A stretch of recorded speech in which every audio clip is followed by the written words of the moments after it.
도널드 트럼프 미국 대통령이 이른바 좀비 마약으로 불리는 펜타닐 유입 등을 이유로 캐나다와 멕시코, 중국에 추가 관세를 부과해 논란이 됐습니다. 수십 년간 시행된 강력한 정책에도 불구하고 최근 펜타닐로 인한 중독과 사망 사례가 급증하면서 미국 사회는 더욱 심각한 위기에 직면했습니다.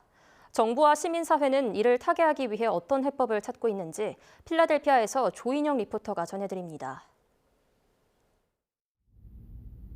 기이한 모습으로 거리를 떠도는 사람들.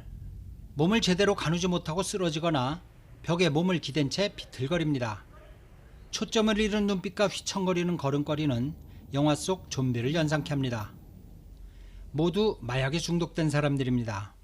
마약이 너무 쉽게 또 젊은 층에게 투여가 됩니다. 특히 반문화 속에서 투여가 되고 움직이게 되는데 너무 흔하게 사회에 어둡게 깔려있는 게 마약입니다.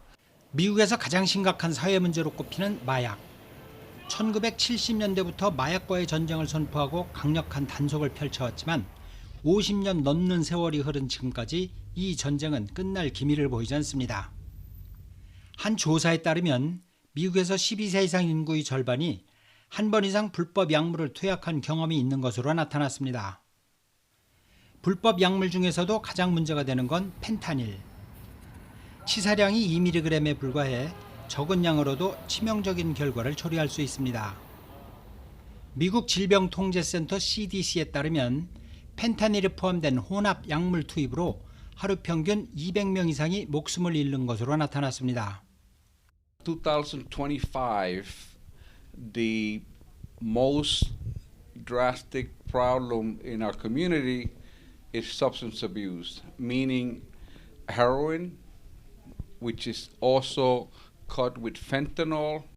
전문가들은 단속과 처벌만으로는 마약 문제를 해결할 수 없다고 지적합니다. 마약 중독자들이 처벌을 피해 숨어 지내다 사회에서 고립될 경우 결국 다시 마약에 의존하는 악순환이 반복된다는 겁니다. 미국 정부와 시민단체들은 마약 중독을 범죄가 아닌 질환으로 인식하고 치료와 재활을 통해 중독자들이 사회에 복귀할 수 있도록 돕는 것을 새로운 해결책으로 제시하고 있습니다.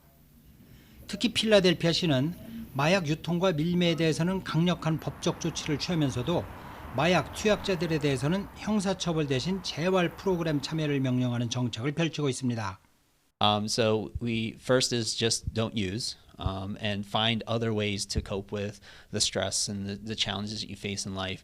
Our big focus is community. Whether it be the church, whether it be the people that you directly hang out with, your neighbors, in your family. It's being open to the conversation. 부단한 노력에도 불구하고 여전히 마약 중독의 그림자에서 벗어나지 못하고 있는 미국.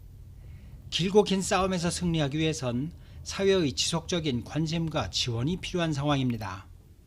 미국 필라델피아에서 YTN 월드 조인영입니다.